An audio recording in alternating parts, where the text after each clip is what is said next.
So with that, please join me in welcoming Elon Musk.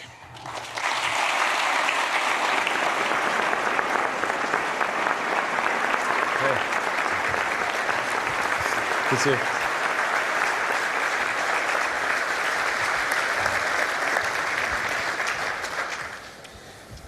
Well, good afternoon and welcome, Elon. Oh, I was going to take off my tie. Is that all right if I do that? I came in with a tie, but then I was told there would be a tie, so. Then we'll both be more comfortable. That's good. Well, thanks for having me. Appreciate your being here today. When I'm with you, it's difficult to know where to start. Let's start just what drives you? What is it that when you wake up in the morning, do you see a problem and you want to solve it? I think the thing that drives me is that I want to be able to think about the future and feel good about that. We're doing what we can to have the future be as good as possible, to be inspired by what is likely to happen, and to look forward to the next day. So that's what really drives me is trying to figure out how do we make sure that things are great and going to be so, and that's the underlying principle behind Tesla and SpaceX, is that I think it's pretty important that we accelerate the transition to sustainable generation and consumption of energy. It's inevitable, but it matters if it happens sooner or later. And then SpaceX is about helping make life multiplanetary, and doing what we can to continue the dream of Apollo, and ultimately make a contribution to life becoming multiplanetary. Well, let's talk a little more about that. I think everyone very interested in that when you say making life multiplanetary. Yeah, that's exciting. It is exciting. So what's your vision there? I think, particularly for Americans, think about America is a nation of explorers. People came here from other parts of the world that, chose to give up the known in favor of the unknown. So I think exploration, I think the United States is a distillation of the human spirit of exploration. So that's why it appeals to Americans so much. You can see this when, say, there was a shuttle tragedy, and 7 people died, and that's terrible, but a lot of people die all the time. But why do we care so much? Because it was the dream of exploration that was dying along with those people. That's why. No, and I'm one of those, and probably like many of you, remember exactly where you were when that tragedy happened. So you have 30 plus governors here today, and we're very excited about your willingness to be with us. And you hopefully heard me talk a little bit about my initiative, which is being ahead of the curve. What do you tell us as governors? What should we be thinking about in terms of innovation and developing public policy for the future? Well, it sure is important to get the rules right, it's sort of in terms of legislative and executive actions. It's sort of like think of, say, like professional sports or something. If you don't have the rules right, if there isn't if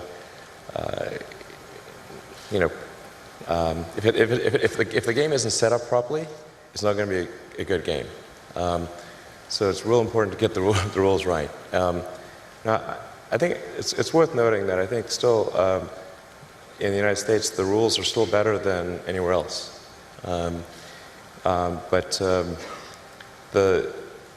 It's very easy to put something in place which is an inhibitor to innovation without realizing it.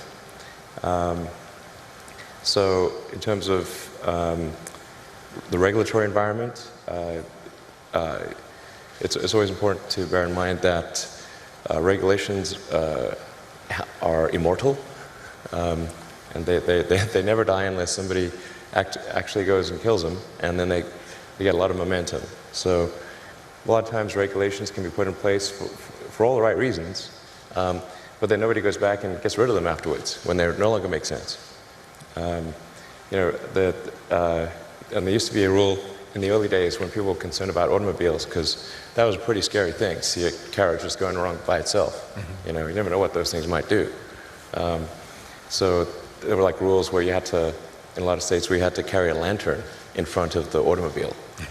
And it had to be like 100 paces ahead of the automobile. There had to be someone with a lantern on a pole.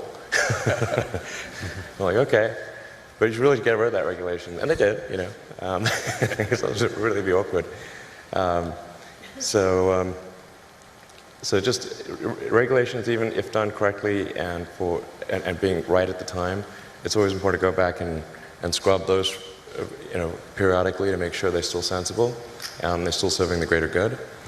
I think in terms of tax structure, what is economically incented and what is not economically incented, just make sure that the incentive structure is correct. I think I'm saying just totally common sense things here, but it's economics 101. Whatever you incent will happen. So if you incent one thing, that thing will tend to happen more than the other thing. If you incent another thing, that thing will happen. And so the economics should favor innovation. And this is particularly important to protect small to medium-sized companies, because it's sort of like trying to grow a tree in a forest. Like, it's real hard for a new company to grow. When it's just a seedling or a sapling, it needs a lot more protection than if it's a giant redwood or something like that. So very important to give support to small to medium-sized companies on the innovation front. And they're the ones that need it more than the big companies. And I think at this point Tesla's almost a big company, biggish company anyway. So I'd favor, supporting smaller companies than Tesla, relatively speaking. What would your response be? Because there are critics out there with regard to incentives, and that, Sure. and Tesla has been, and I can speak from experience, the beneficiary of incentives, economic incentives, with regard to the Gigafactory. Sure. What would you tell those people? Yeah, I think, well, first of all, as you know, those incentives were a little overstated. In the case of the Gigafactory, it's a $5 billion investment, capital investment, to get that factory going. And I didn't actually know this until, by the way, I didn't know this until we did the press conference. Actually, that over 20 years, the Nevada incentives added up to $1.3 billion. I actually didn't even know this. But it's, Now he's telling. Go ahead. literally, I learned it at the press conference. I'm like, really? No, but I mean, the thing is that they took what added up over 20 years and made it sound like Nevada was writing us a $1.3 billion check. And I'm still waiting for that check. Did it get lost in the mail? I don't know. But this is the way the press works, of course.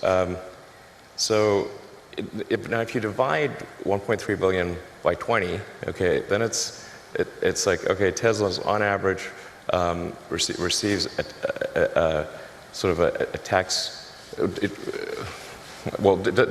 It's basically sales and use tax abatement is what it amounts to.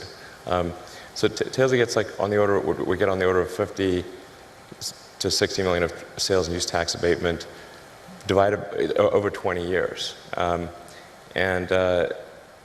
this is for something which has a $5 billion capital cost just to get going, and then would have to generate about $100 billion over that period of time to achieve a $1.3 billion tax benefit. So so essentially, it's a little over 1% over that period of time, and that's great, okay? But it's not, it's not like it's not the way it was characterized in the press. Because if it's put in the proper context, it sounds like, okay, well, that's neat, It's about 5% helpful on setting up the factory and about 1% helpful over the next 20 years. Cool. That actually sounds pretty reasonable. Yeah. So that was helpful, but there are a lot of other factors as well. We actually had slightly bigger incentive packages from some other states that were offered, but we factored in how quickly could we get the Gigafactory into operation, what were the risks associated with that progress, what would be the logistics costs over time of transferring battery packs and powertrains to a vehicle factory in California, and all of those factors weighed together is what led us to make the decision in favor of Nevada. And working with your team was great. It was very forward-leaning. A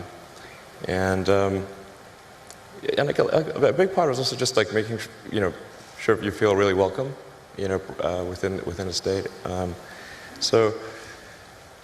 That's sort of what led us to make the decision for the Gigafactory. And then we have another factory in New York doing solar panels. Also, actually, it will be the biggest solar panel producer in North America when it's done. And then we expect to establish probably at least 2 or 3 more gigafactories in the U.S. in the next several years, as well as a couple overseas. But the overall objective of Tesla is really what set of actions can we take to accelerate the advent of sustainable production and consumption of energy. I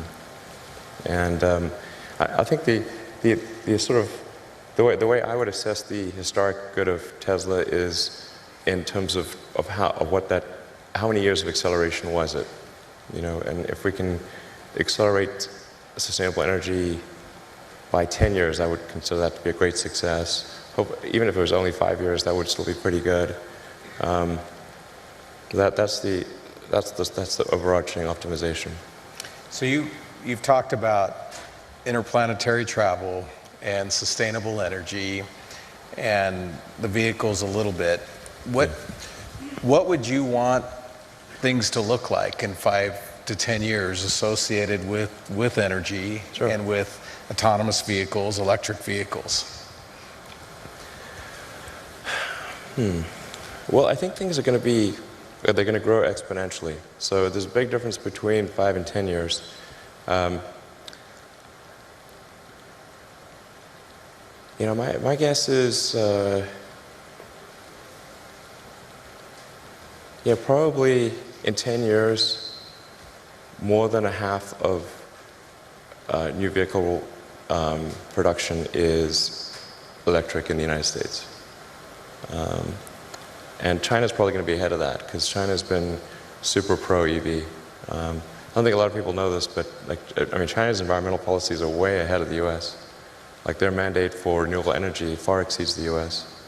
I think sometimes people are under the impression that China is either dragging their feet or somehow behind the U.S. in terms of sustainable energy promotion, but they're by far the most aggressive on Earth. It's crazy. In fact, a coalition of Chinese car manufacturers just wrote the Chinese government to beg for them to slow down the mandate because it's too much. They need to make 8% electric vehicles, I think, next year or in 2 years or something. They can't physically do it. So China's by far the most aggressive on electric vehicles and solar. But that's a common misperception that they're not. There's one Google search way to figure this out, by the way. It's really pretty easy. So And in 10 years, man, I think, yeah. So half of all production, I think, will be EV. I think almost all cars produced will be autonomous in 10 years. Almost all. It will be rare to find one that is not in 10 years. That's going to be a huge transformation. Now, the thing to bear in mind, though, is that new vehicle production is only about 5% the size of the vehicle fleet. So you think about how long does a car or truck last, and they last 15 to 20 years. So before they're finally scrapped. So new vehicle production is only roughly at most 1/15 of the fleet size. So even when new vehicle production, say, switches over to electric or to autonomous, that still means the vast majority of the fleet on the roads is not. It'll take another, 5 to 10 years before that becomes the majority of the fleet becomes EV or autonomous. But if you were to say go out 20 years, overwhelmingly things are electric, autonomous, overwhelmingly. Fully autonomous? Fully autonomous. So no one will have to touch the steering wheel if there is one? There will not be a steering wheel. In 20 years, it will be like having a horse. People have horses, which is cool. But So having a regular car will be like having a horse. Is that what you're saying? yeah, yeah, and there will be people that have non-autonomous cars, like people have horses. It just would be unusual to use that as a mode of transport. Yes, all right. Now, let's talk about the energy piece and rooftop solar and storage. So first of all, it's important to appreciate that the Earth is almost entirely solar powered today, in the sense that the sun is the only thing that keeps us from being at roughly the temperature of cosmic background radiation, which is 3 degrees above absolute zero. If it wasn't for a sun, it would be a frozen dark ice ball. And the amount of energy that hits the sun, that reaches us from the sun, is tremendous. It's 99% plus of all energy that Earth has. Then there's this energy we need to use to run civilization, which to us is big, but compared to the amount of energy that reaches us from the sun is tiny. So it's very easy. Like, it actually doesn't take much. If you wanted to power the entire United States with solar panels, it would take a fairly small corner of Nevada, Texas, Utah, anywhere. You only need about 100 miles by 100 miles of solar panels to power the entire United States. And then the batteries you need to store that energy to make sure you have 24/7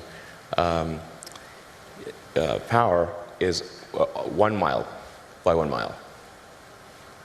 One square mile. That's it. Mm-hmm. I showed the graph of or image of this where this is what 100 miles by 100 miles looks like. It's like a little square on the U.S. map. And then there's a little pixel inside there, and that's the size of the battery pack that you need to support that. Real tiny. So, Will, you talked about 20 years from now, none of us, well, some people will still be using horses or it won't be zero. Yeah, but it's too rare. So what will the energy piece look like? I mean, what will there be? Transmission lines? Will there be a need? Yeah, I think the use of energy is roughly divided into 3 areas, and they're more or less equal at a high level. There's about 1/3 of energy is used for transportation of various kinds. About 1/3 is used for electricity. About 1/3 is used for heating. So if you want to have, and then of the electricity production, call it something on the order of 10%, depending upon how you count it, is renewable. Maybe 15%.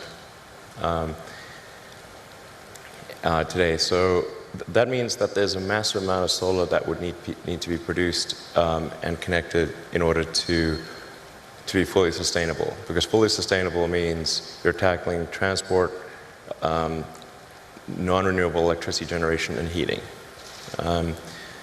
So that means there will need to be a combination of utility scale solar and rooftop scale solar combined with wind, geothermal, hydro, probably some nuclear for a while,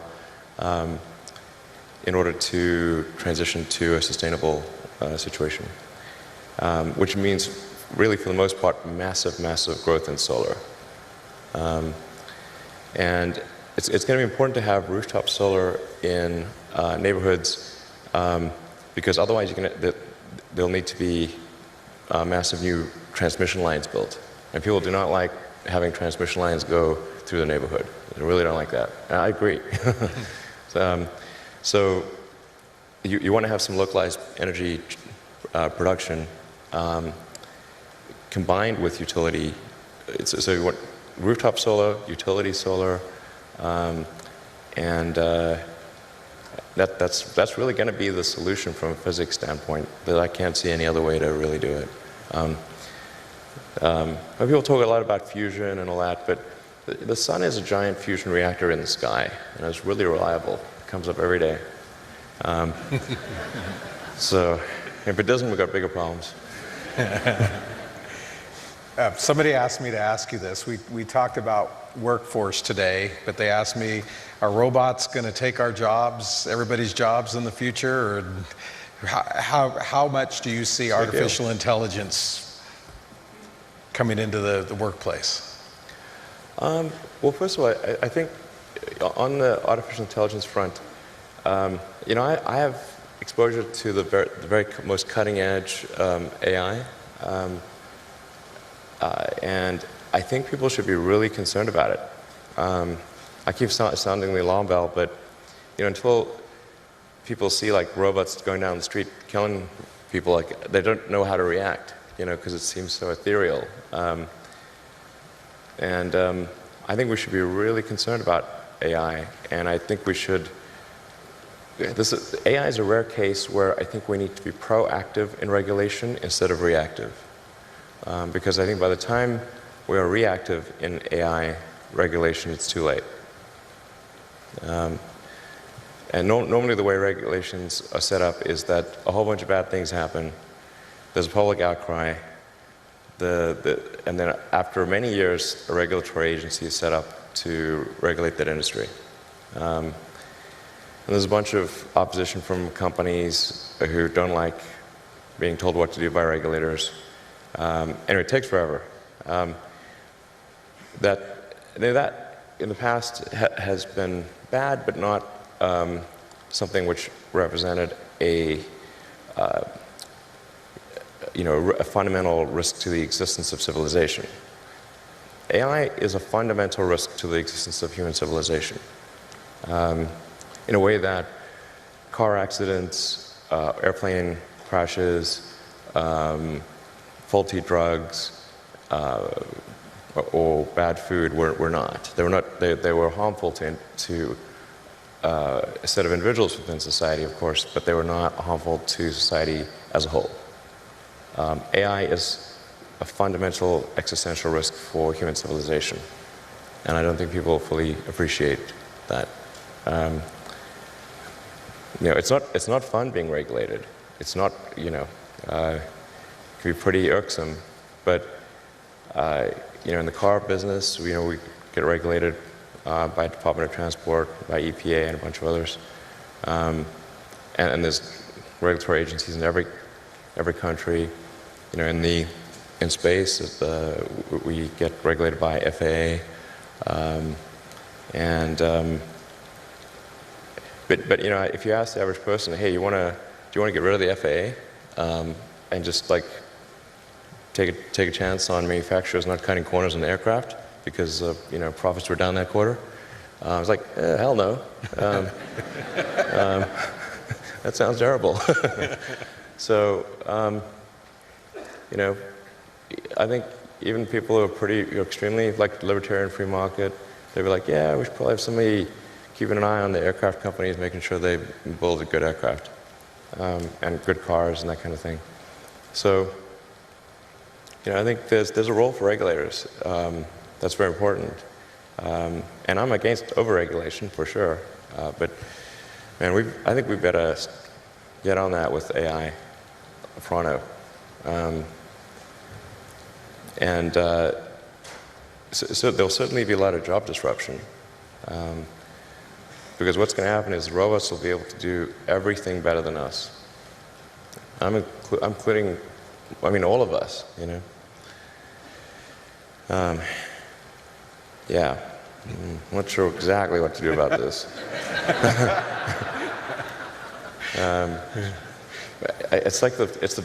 This is really like the scariest problem to me, I'll tell you. Yeah, so I really think we need government regulation here, just because this is, ensuring the public good is served. Because you've got companies that are racing, that kind of have to race to build AI, or they're going to be made uncompetitive.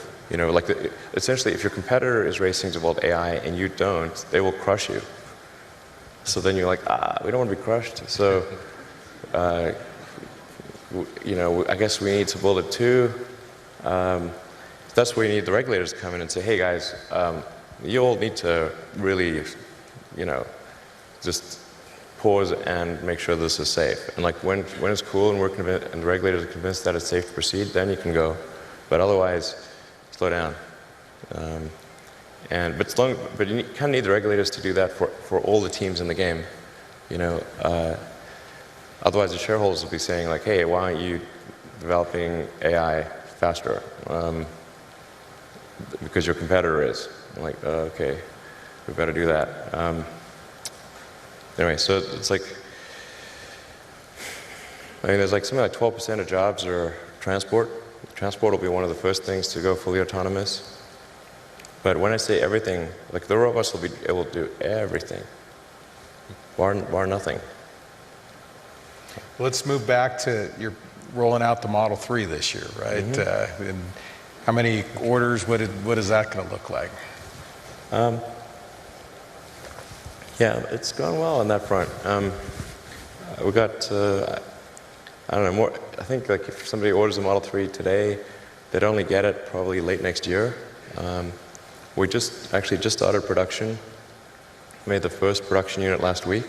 The thing that is not well appreciated about something about cars and any kind of new technology is how hard it is to do the manufacturing. It is vastly harder to do the manufacturing by a factor of 100, like 100, than to make that car, to make one of something. With maybe 50 or 60 people, we could make a prototype of practically anything in 6 months. Now to manufacture that thing, we need 5,000 people to spend, 3 years, and that's considered really fast.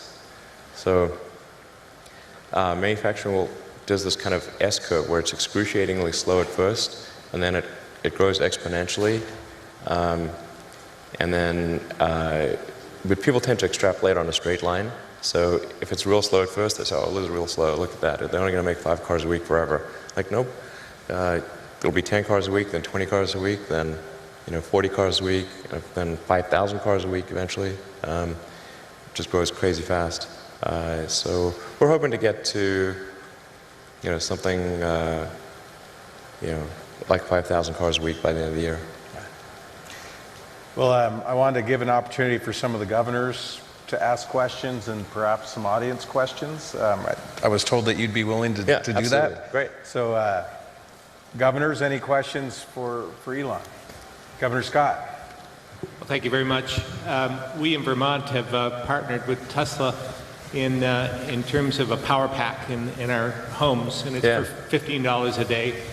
You can rent this for 15 years, and it'll carry power as a backup generation device for 12 hours, and it's been really, really interesting from my perspective. But I'm curious about vehicles and where we're going in the future, or how far in the future do the cars themselves become the charging device? Like the the roof and deck lids and hood, or do the batteries get so efficient that you don't need that, and then you just power up for a week or something like that? Where are we going in the future with battery storage? Yeah, I think the future is there's three legs to the stool.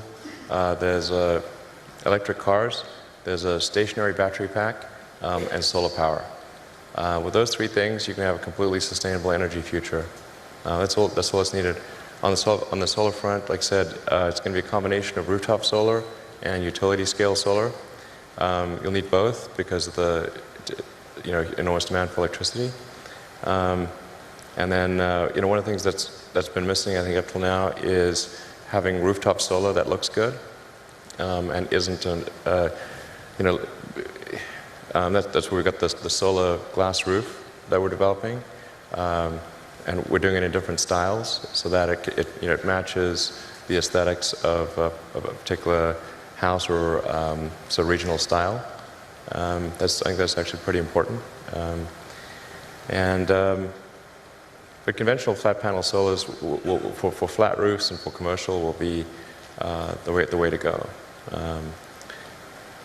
But yeah, and putting solar panels on the car itself, not that helpful, because the actual surface area of the car is not very much, and cars are very often indoors, and so it's the least efficient place to put solar is on the car. Just wondering about maybe a wrap of some sort. Does that make any sense in the future? Like a wrap of solar around either a building made of a solar panel or a wrap of a vehicle actually being the solar panel, but being the components of the vehicle itself? I don't think so. I'll scrap that idea. No, it's just way better to put it on the roof, for sure.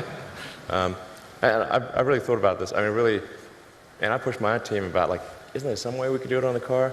I mean, technically, if you had like some sort of transformer-like thing which will pop out of the trunk like a hard-top convertible and just like ratchet solar panels over the whole surface area of the car, extending like for the entire, say, square footage of a parking space, provided you're in the sun, that would be enough to generate about 20 to 30 miles a day of electricity, but that is for sure the expensive, difficult way to do it. Right. Governor Burgum. Still thought about maybe we should, but. Elon, thanks for being here. With your background in payment systems, you understand the important role of security in transactions. Yeah. Now that you've got... I think security is a huge concern, like cybersecurity. Yes, and in the vehicles you're building now are incredibly complex software systems. I mean, the car is really a rolling piece of software. It is. It's like a laptop on wheels. Yes. So share with us a little bit about your thoughts on cybersecurity and how we protect. You talk about protecting society when you've got a rolling fleet of. I think one of the biggest risks for autonomous vehicles is somebody achieving a fleet-wide hack. In principle, if somebody was able to hack, say, all of the autonomous Teslas, they could say, I mean, just as a prank, they could say, like, send them all to Rhode Island from across the United States. And they'll be like, well, okay, that would be the end of Tesla. And there'll be a lot of angry people in Rhode Island, that's for sure. So we got to make super sure that a fleet-wide hack is basically impossible, and that if people are in the car, that they have override authority on whatever the car is doing. So if the car is doing something wacky, you can press a button that no amount of software can override. That will ensure that you gain control of the vehicle and cut the link to the servers. So that's pretty fundamental. Within the car, we actually have, even if somebody gains access to the car, there are multiple subsystems within the car that also have specialized encryption. So the powertrain, for example, has specialized encryption. So even if somebody would gain access to the car, they cannot gain access to the powertrain or to the braking system. But it is my top top concern from a security standpoint at Tesla is making sure that fleet-wide hack or any vehicle-specific hack can occur. They have the same problem with cell phones. It's kind of crazy today that we live quite comfortably in a world that George Orwell would have thought was super crazy. Like we all carry a phone with a microphone that can be turned on really at any time without our knowledge, with a GPS that knows our position, and a camera, and well, kind of all of our personal information. We do this willingly, and it's kind of wild to think that that's the case. So the phone, like Apple and Google, kind of have the same challenge of making sure there cannot be a fleet-wide hack or a system-wide hack of phones, or a specific hack. So that's our top concern. Yeah, it's going to become a bigger and bigger concern. I think Tesla's, I don't want to tempt fate here, but Tesla's pretty good at software compared to the other car companies. So I think it's going to be a bit like an even bigger challenge for the other car companies to ensure security. Yeah. Thank you. Governor Dugard. Thank you, Governor. Mr. Musk, thank you for speaking to all the governors today. It's an honor to have you here. One question I had, we saw when gasoline prices went to $3.50 a gallon, there was a big jump in interest in hybrid vehicles, sure. and you saw those vehicles become very much in demand. And then as gasoline prices have fallen, you've seen a reversal of that. And I'm wondering to what extent you have a concern about the future of electric vehicles in the face of those very low prices. Can you speak to that? Well, the economics, they kind of set the slope of the curve.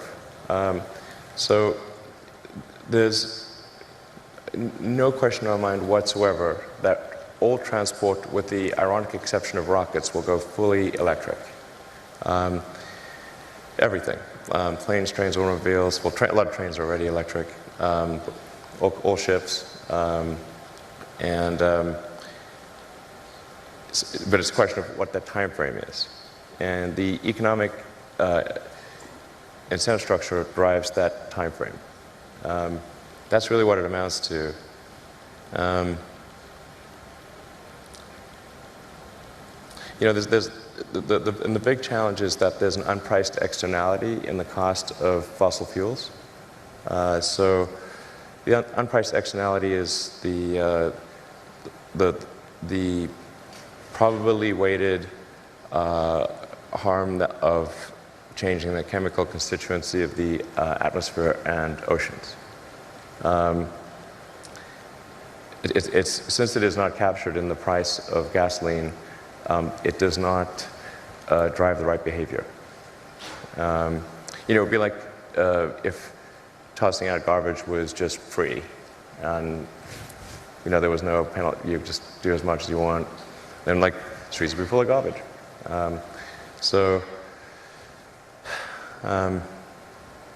And we regulated a lot of other things like sulfur emissions and nitrous oxide emissions and that kind of thing. It's done a lot of good on that front.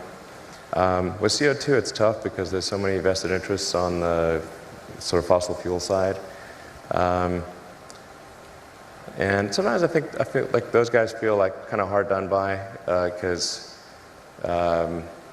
it wasn't obvious, like when they were creating their oil and gas companies, that it would be bad for the environment. And they worked really hard to create those companies. And then they feel like, well, now they're being kind of attacked on moral grounds. When they didn't originally start those oil companies or build them up on bad moral grounds. And it is true that we cannot instantaneously change to a sustainable situation. But then those guys will also fight pretty hard to slow down the change. And that's really what I think is morally wrong. Go to Governor Bevin and then Governor Hutchinson. Then we'll take a couple, and then Governor Hickenlooper, and then we'll take some audience questions. Governor Bevin. Elon, thank you for being here. The short version of the question, and then slightly longer. The short version is, do you ever feel pressure by others' expectations of you and your endeavors in light of the progress you've made thus far, is the short version. And more specifically, when you look just at Tesla alone, and you look at a company with a $54 billion valuation, Right. and seemingly by typical market metrics, no justifiable reason for that. What are you saying? I'm just saying, I'm Sir. curious. Sir. I'm just, in all seriousness, do you feel a concern ever that your intellect and your intellectual curiosity and your ingenuity cannot be matched by those that are trying to commercialize it? Does that ever affect how you think or decisions that you make? Well, it is actually, I find it quite tough when there are very high expectations. I try to actually tamp down those expectations as, to be possible. In fact, I've gone on record several times as saying that the stock price is higher than we have any right to deserve. And that's for sure true based on, where we are today and have been in the past. So the stock price obviously reflects a lot of optimism about where Tesla will be in the future. And now the thing that makes that quite a difficult emotional hardship for me is that those expectations sometimes get out of control. And I hate disappointing people, and so I'm trying real hard to meet those expectations, but that's a pretty tall order. And a lot of times it's really not fun, I have to say. A whole lot less fun than it may seem. So, yeah.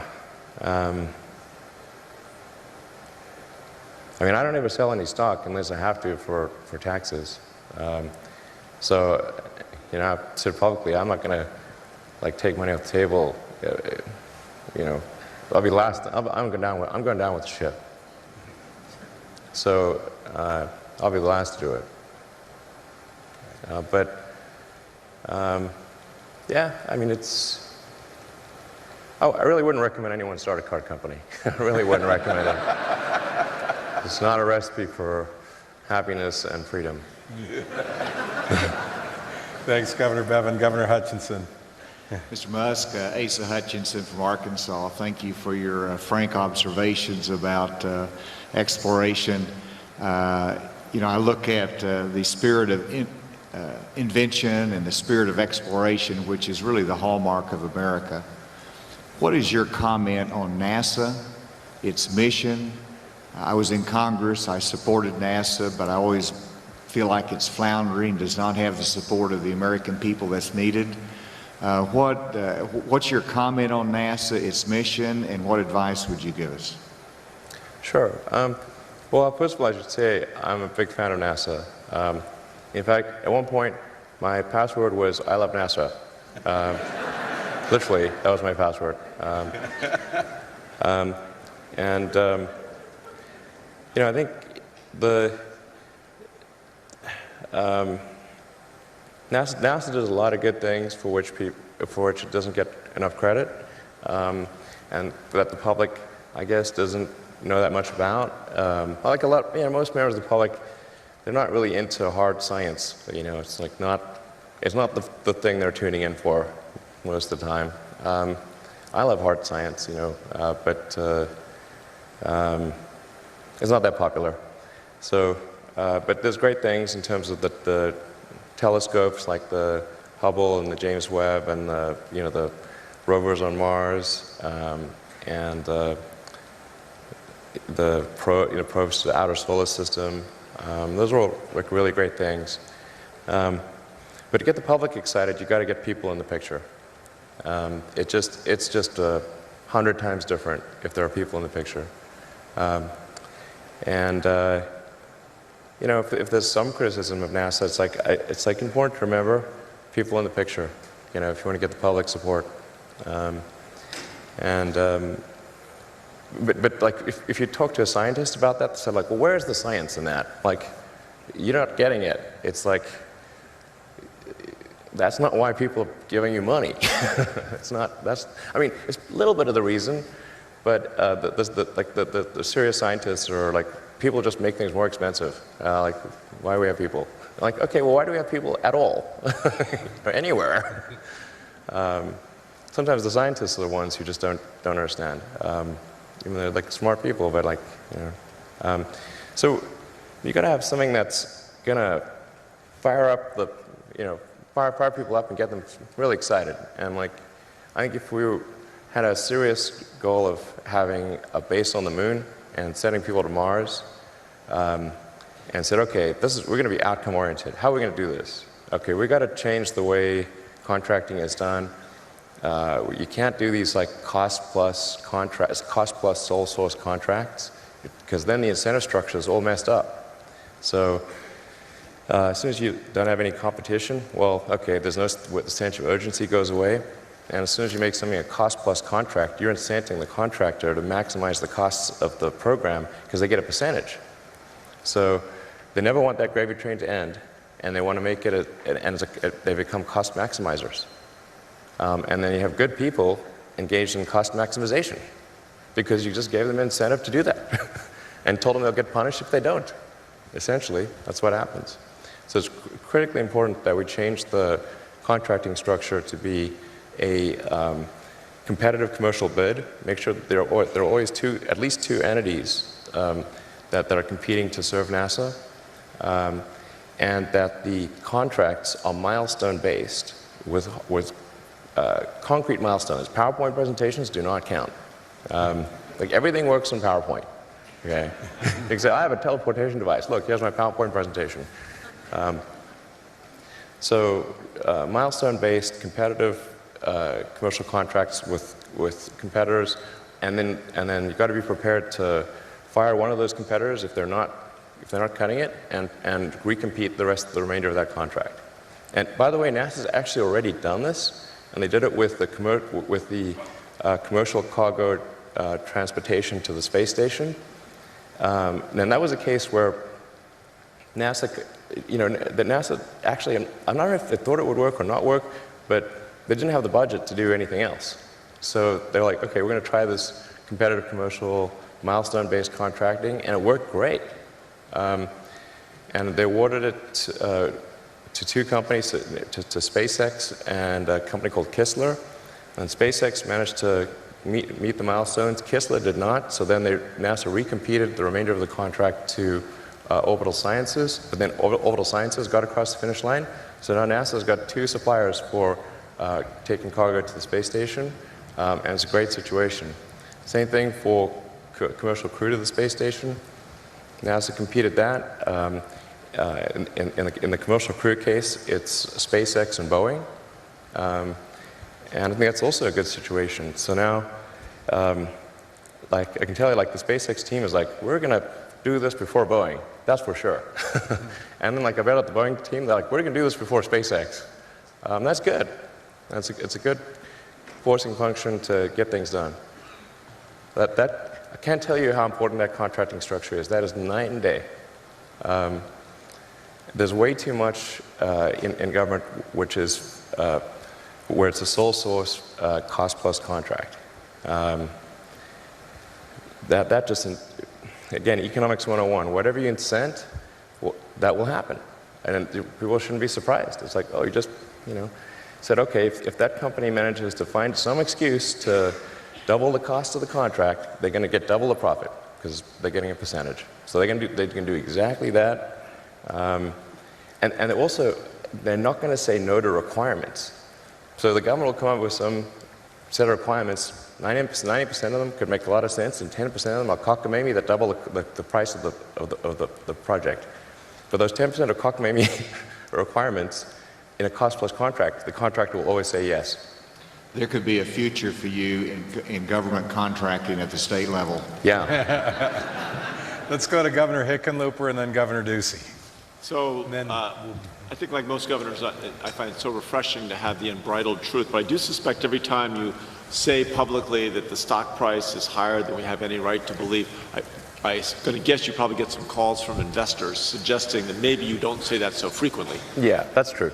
I wanted to go back and just briefly, because I think I wrote this down, that you said that artificial intelligence is the fundamental existential risk facing civilization. Did I get that close enough?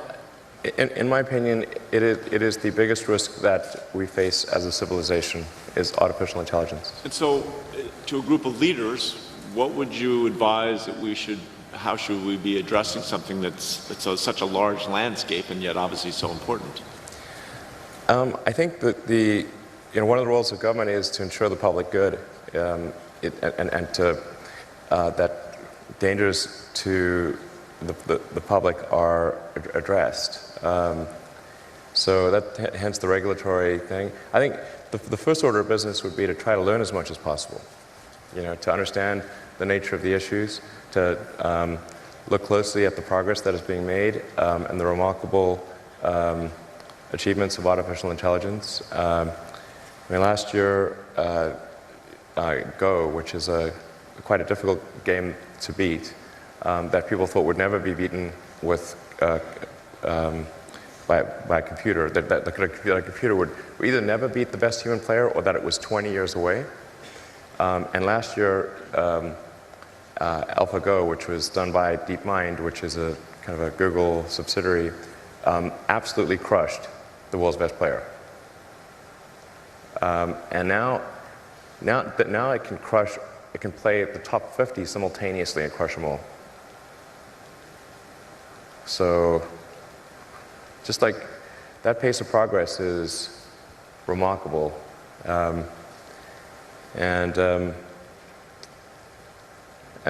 can see more and more coming out. I think the robotics, you can see robots that can learn to walk from nothing,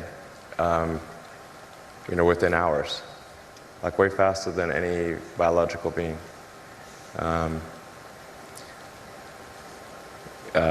But the thing that's most dangerous is, and it's the hardest to kind of get your arms around because it's not a physical thing, is kind of a deep intelligence in the network. He said, well, what harm could a deep intelligence in the network do? So, well, it could start a war by doing fake news and spoofing email accounts and fake press releases, and just by manipulating information. The pen is mightier than the sword. As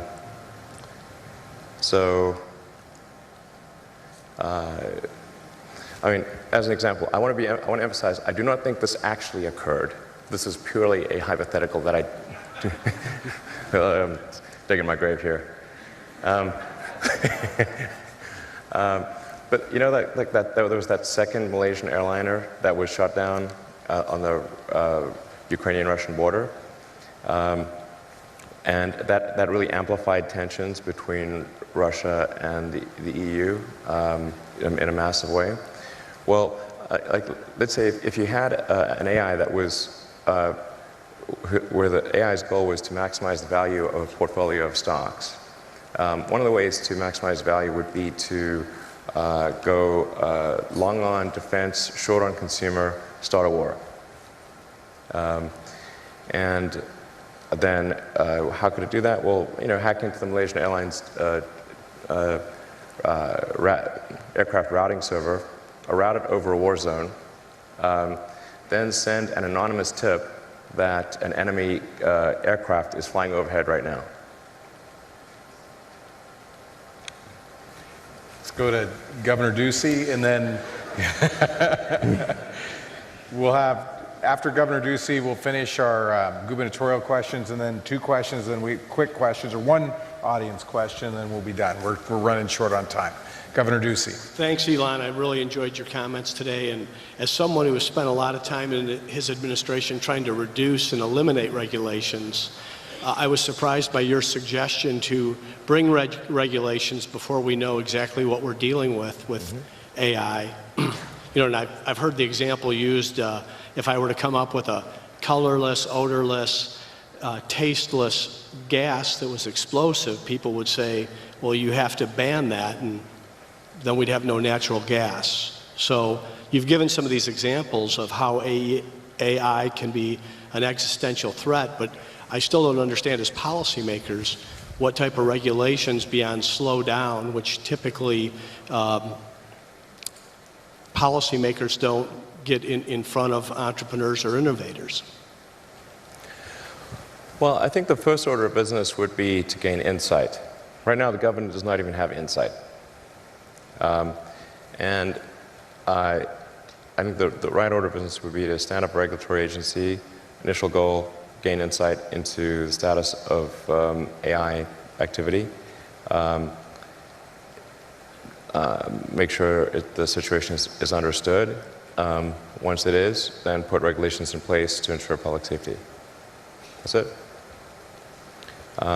And for sure, the companies doing AI will, most of them, not mine, will squawk and say, hey, this is really going to stifle innovation, blah, blah, blah, it's going to move to China. It won't. It won't, because has Boeing moved to China? Nope. They're building aircraft here. Same on cars. And so it's the notion that if you establish a regulatory regime, that companies will just simply move to countries with lower regulatory requirements is false on the face of it, because none of them do. Unless it's really overbearing, but that's not what I'm talking about here. I'm just talking about, making sure that there is awareness at the government level. I think once there is awareness, people will be extremely afraid, as they should be. All right, one audience question. We'll take the first hand that came up. Right here. Thanks, Elon. Ina Fried with Axios. Early on in this administration, you had argued pretty vociferously that it was best to engage and better to be in the room than not be in the room. Then when the president decided to pull out of Paris, you said that was kind of the last straw and you were going to drop off. Mm-hmm. What drove you to that? And if you were still speaking to him today, what would you say to the president? Well, I thought it was worth trying hard to to do it was worth trying. I got a lot of flack from multiple fronts for even trying. When some guy rented billboards and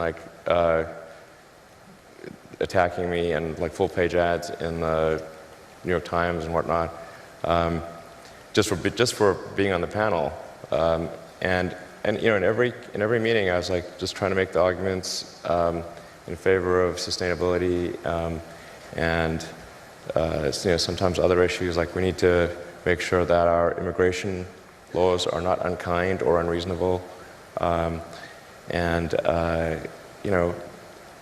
did my best. And I think in a few cases I did actually make some progress, which gave me some encouragement to continue. But then I just really think that the Paris Accord, man, if I stayed on the councils, then I'd be essentially saying that wasn't important, but it was super important, because I think a country needs to keep its word.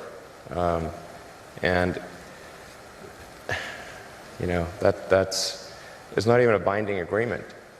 So we could always slow it down. The argument that there would be job losses, well, we could see if there are job losses before we exit the agreement. And maybe there won't be job losses, maybe there'll be job gains. But yeah, there's just no way I could stay on after that. So, did my best. All right. All right, well, everybody, if you would please join me in thanking Elon for being here today. All right. Thank you. Thank you. All right.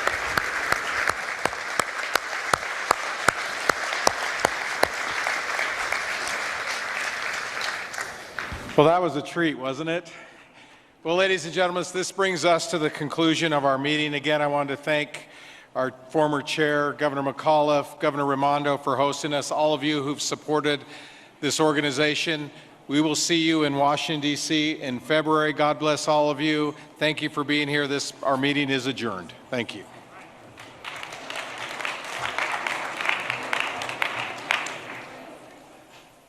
To make sure that things are great and going to be so, and that's the underlying principle behind Tesla and SpaceX. Is that I think it's pretty important that we accelerate the transition to sustainable generation and consumption of energy. It's inevitable, but it matters if it happens sooner or later.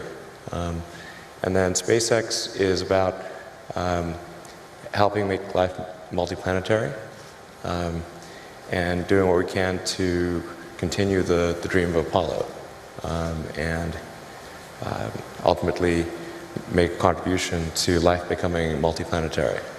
Well, let's talk a little more about that. I think everyone very interested in that when you say making life multiplanetary. Yeah, that's exciting. It is exciting. So what's your vision there? You know, I think, particularly for Americans, like think about America is a nation of explorers. People came here from other parts of the world that, chose to give up the known in favor of the unknown.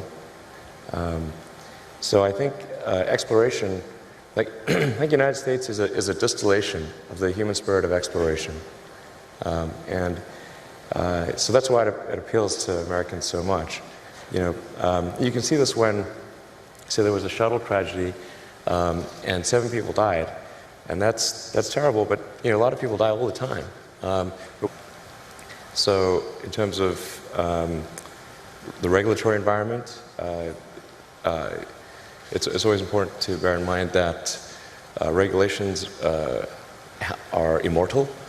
And they never die unless somebody actually goes and kills them, and then they get a lot of momentum. So a lot of times regulations can be put in place for all the right reasons, but then nobody goes back and gets rid of them afterwards when they no longer make sense. And there used to be a rule in the early days when people were concerned about automobiles, because that was a pretty scary thing, see a carriage just going wrong by itself. You never know what those things might do. So there were like rules where you had to, in a lot of states, where you had to carry a lantern in front of the automobile. It had to be like 100 paces ahead of the automobile. There had to be someone with a lantern on a pole. I'm like, okay, but you should really get rid of that regulation. And they did, because that would really be awkward. So just regulations, even if done correctly and being right at the time, it's always important to go back and scrub those, periodically to make sure they're still sensible, they're still serving the greater good. I think in terms of tax structure, what is economically incented and what is not economically incented, just make sure that the incentive structure is correct. I think I'm saying just totally common sense things here, but it's economics 101. Whatever you incent will happen. So if you incent one thing, that thing will tend to happen more than the other thing. If you incent another thing, that thing will happen. And so the economics should favor innovation. And this is particularly important to protect small to medium-sized companies, because it's sort of like trying to grow a tree in a forest. Like, it's real hard for a new company to grow. When it's just a seedling or a sapling, it needs a lot more protection than if it's a giant redwood or something like that. So very important to give support to small to medium-sized companies on the innovation front. And they're the ones that need it more than the big companies. And I think at this point Tesla is almost a big company, biggish company anyway. So I'd favor, supporting smaller companies than Tesla, relatively speaking. What would your response be? Because there are critics out there with regard to incentives, and that, and Tesla has been and I can speak from experience, the beneficiary of incentives, economic incentives with regard to the Gigafactory. Sure. What would you tell those people? Yeah, I think, well, first of all, as you know, those incentives were a little overstated.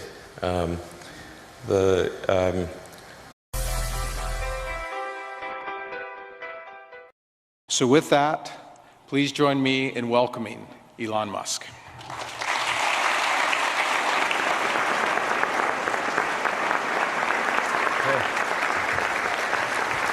Good to see you.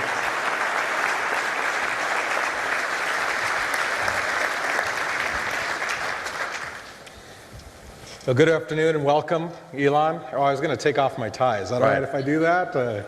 I came in with a tie, but then I was told there was a good tie, so. Then we'll both be more comfortable. That's good.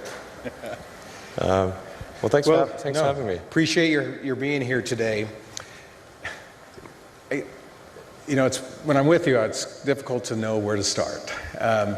Let's start just what drives you? What is it that when you wake up in the morning, do you see a problem and you want to solve it? I think the thing that drives me is that I want to be able to think about the future and feel good about that. We're doing what we can to have the future be as good as possible, to be inspired by what is likely to happen, and to look forward to the next day. So that's what really drives me is trying to figure out why do we care so much? Because it was the dream of exploration that was dying along with those people. That's why. No, and I'm one of those, and probably like many of you, remember exactly where you were when that tragedy happened. So you have 30 plus governors here today, and we're very excited about your willingness to be with us. And you hopefully heard me talk a little bit about my initiative, which is being ahead of the curve. What do you tell us as governors? What should we be thinking about in terms of innovation and developing public policy for the future? Well, it sure is important to get the rules right, it's sort of in terms of legislative and executive actions. It's sort of like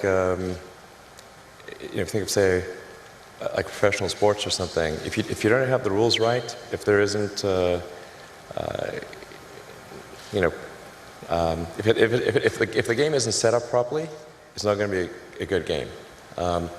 So it's real important to get the rules right. Now, I think it's worth noting that I think still in the United States the rules are still better than anywhere else.